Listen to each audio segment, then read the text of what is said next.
Hello, class. This is Demetrius Wilson with BA 121, our sales course. We are now on Chapter 5, The Power of Effective Communication. And yes, this is relevant to all of your business classes and even classes that aren't related to business, but most especially important in sales. In the video ride along, the video Andrew Sykes, Communication and Technology, features Andrew Sykes, pharmaceutical sales specialist. He talks about choosing the communication channel depending on the recipient, the factors to be considered during internal communication, and the etiquette in technology. So it depends on who your audience is, what your purpose is, whether you pick up the phone and call someone, or whether you send an email or you drop by to talk with the individual. So be sure to watch, pay close attention to that because it may be related to your homework assignment. Video ride along discussion questions. Choosing the communication channel depending on the recipient is important in the communication process. Explain with examples. So you want to explain different examples. Obviously, if someone in Austria, you're not going to necessarily get on a plane and go there. You probably send them an email or do video conference. You want to evaluate the role played by technology in the communication process. Obviously, technology has changed everything in terms of communication, and list a few problems which may occur do this. For instance, if you're on a conference call and you accidentally kick the wire under the table out, what happens there?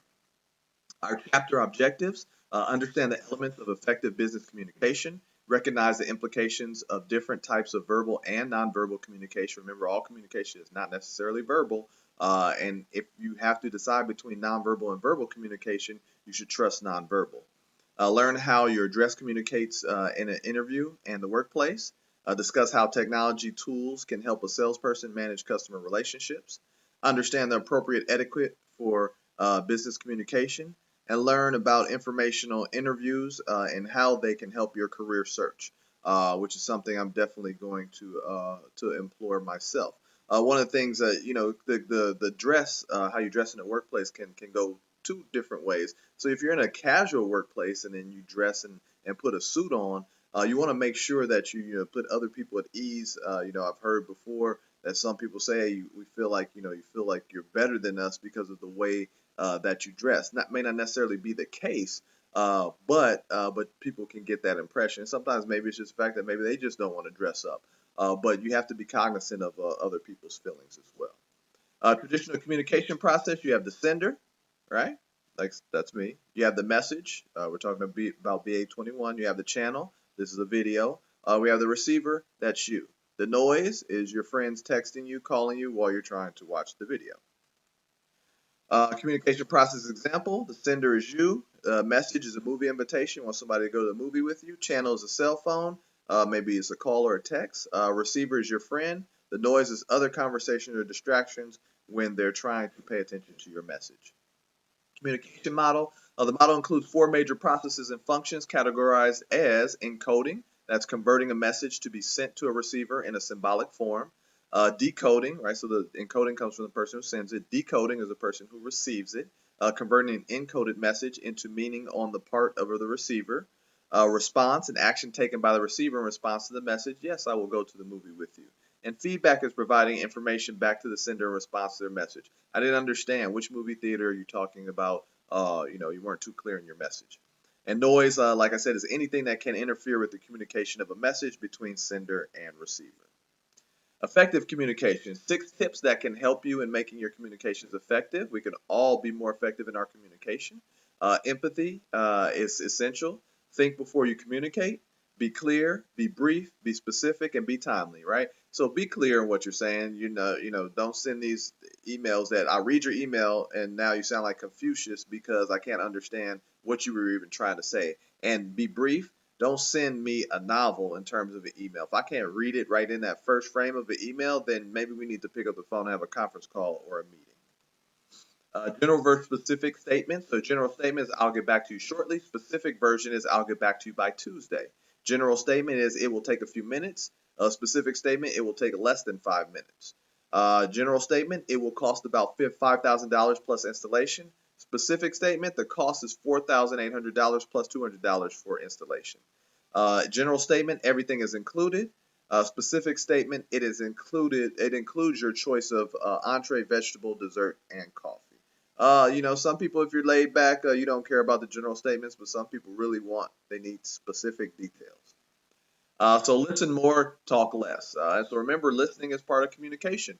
It's a big part of it. The video Inside Sales Skills Revealed, number 5 listening feature, Josan Faigan, is the video highlights some of the challenges and tips for listening in sales. So be sure to watch that.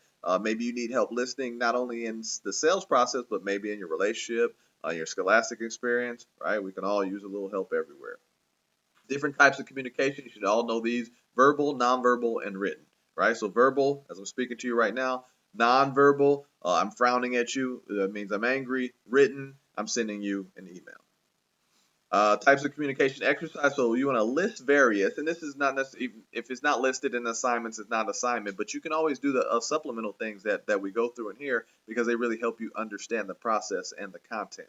List various nonverbal symbols, which two people from different cultures exchange in a conversation, but each maintain different associations to those symbols, right? So something in America it may be something good here, but somewhere abroad it may be something bad.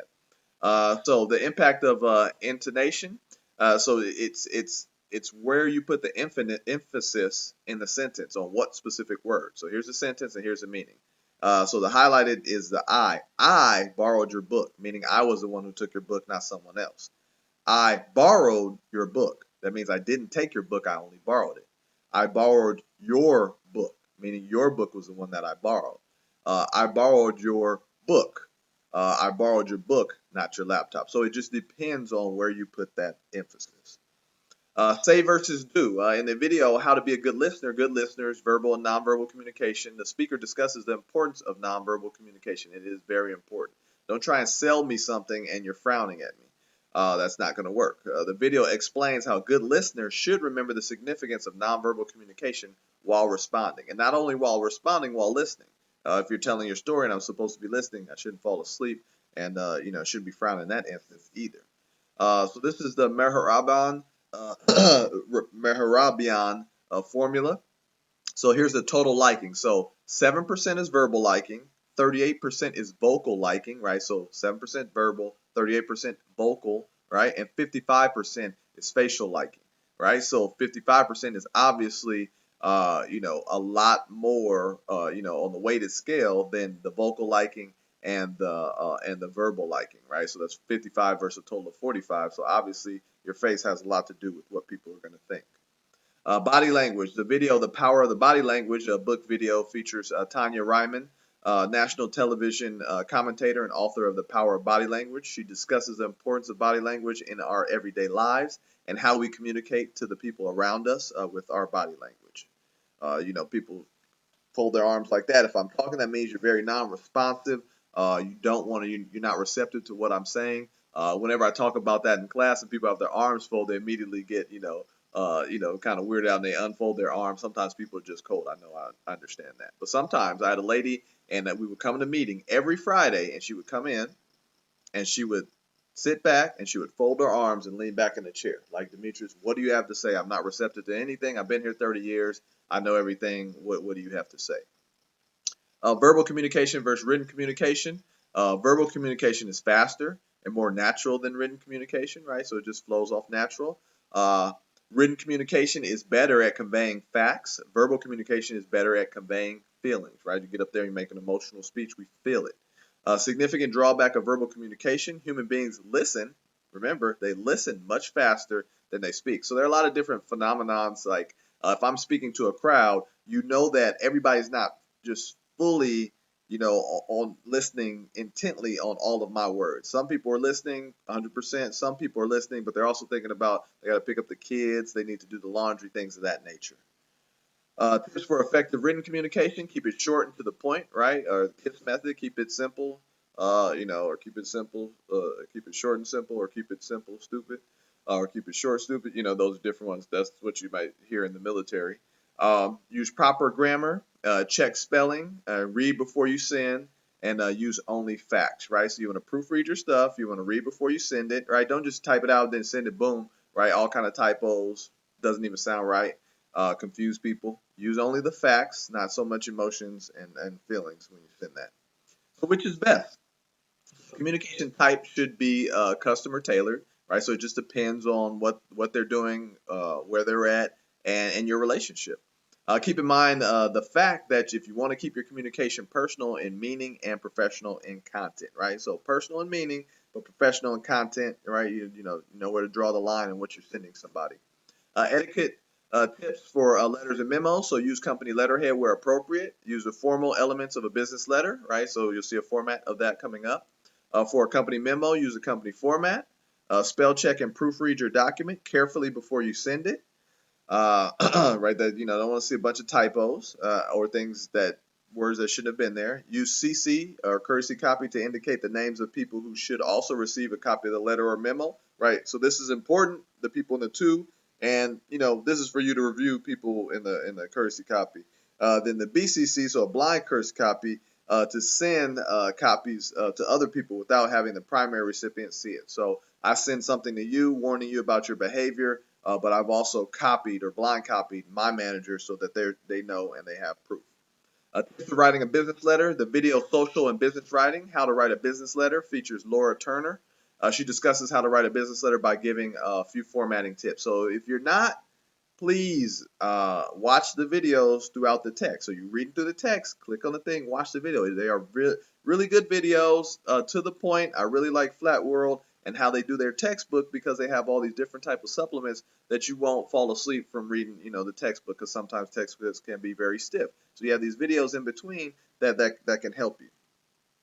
So there's a business letter format. So I want you to review that on your own. Company memo example, review that on your own as well. I know many of you guys already send both. Etiquette tips for conversations, meetings, and presentations. So be prepared. Don't waste anyone's time or focus. So you come into a meeting, be prepared, have agenda items. Don't just sit there and ramble and rumble. Say, we're in a meeting, but I don't know what we're going to talk about. Prepare a written agenda and hand it out at the start of the meeting. Speak clearly at a volume that is easy to hear. Be professional and respectful. Don't interrupt when others are speaking. Use eye contact, right? You want to look at the people. You don't want to just look down or look up and space out. At the end, recap your key points and identify your next step. A lot of times, also, you want to have a follow-up sent via email. Etiquette for requesting and giving business cards, right? Some things that people don't really think about all the time, but in sales, you really need to. Carry your business cards in a case or protective holder. Present your card with the print facing up so the recipient can easily read it. Never force anyone to take your card, right? You got to take this, you better take it. When receiving a business card, take a minute to review the information to make sure you remember who actually gave you the card. So put a face to a name, because otherwise you're going to look at the card and be like, who is this? Etiquette for business meals, right? So yeah, we have to think about that too. Meal is considered a business meeting, no matter where it is held. To help you remember which dishes and utensils to use, think BMW, not the car. Bread plate on your left, meal in the center, water goblet. I know that sounds like medieval times, but water to the right, right? So your bread on the left, meal in the center, water on the right. So never underestimate the power of good etiquette. Exchanging business cards. So watch that video. To text or not to text. Not in every relationship. Telephone and email etiquette at work, right? So once you watch all those and check those out. Etiquette for thank you notes. So when to say thank you, why to say thank you, and how to say thank you, right? But you have to say thank you. But you should read these and watch these videos and things before so that you know and understand the best way to do it in the different situations.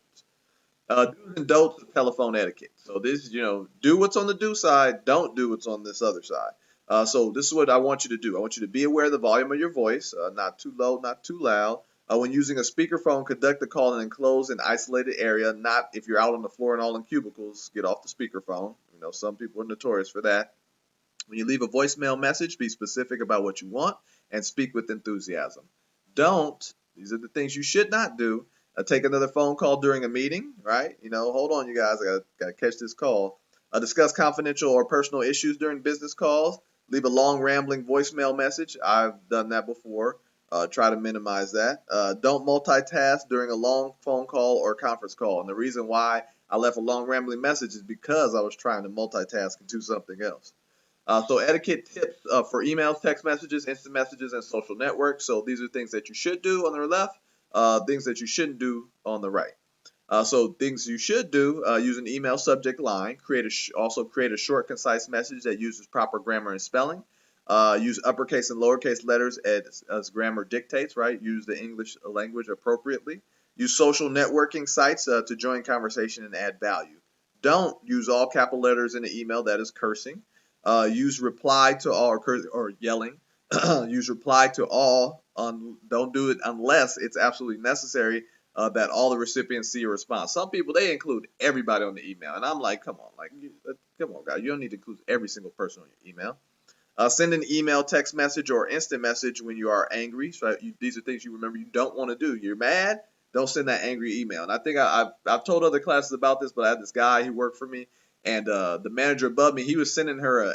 He said this is the way he got his frustrations out. He would write an email, basically cursing the person out, yelling at him, and then he would delete the email. Well, he wrote the email, and he accidentally hit send, and it went to her. And so he had to go over there and ask her to please delete the email. Now we obviously know that even if she deleted it in front of him, she went back to her deleted items and read the email, and soon he was fired. But you can't do things like that. Maybe take a deep breath, take a walk or something. But don't type out a crazy message. Use abbreviations like "UR" or "to be," things like that. That's not appropriate in a business context. Even if you're texting somebody in a business context, it's not appropriate. Especially if you're talking with someone external as opposed to internal.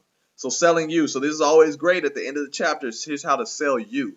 The power of informational interviews, something I'm actually going to do myself after reviewing this section. What is an informational interview? It's an opportunity to learn about a particular profession, industry, or job. The video informational interview features Susan Ireland. She explains that when you ask for an informational interview, you are asking for someone to take time to share insights and information with you. Do not ask for an internship or a job. So watch the video on that. That's great. I'm gonna watch the video very closely, or watch the video very closely myself. Take a few notes because I'm going to use this as well. Informational interviews made easy. Keep in mind the following points: why go on an informational interview, who to ask for an informational interview, how to ask for an informational interview, what to wear, bring, and ask on an informational interview, when to ask for an informational interview, and where to have an informational interview at, more than likely in that person's office. And now to all of your very favorite slide of Chapter 5, the last slide, the summary. The best method of communication depends on your customer's preferences and on the situation. Proper etiquette is necessary in selling. There are etiquette guidelines for virtually every form of communication: conversations, meetings, business cards, business meals, thank you notes, emails, text message, and even social networking. An informational interview is an underused career search method that includes a meeting with a professional to learn more about pursuing a career in specific industry, profession, or job. So that's it for Chapter 5. Be sure to take your quiz and be sure to also watch the video for Chapter 6. So take your Chapter 5 quiz, watch the video that's upcoming for Chapter 6 as well. If you need to take a breather, take a breather. If you're feeling pretty good, then move right on to Chapter 6. So as always, everyone, please have a good day and a great week.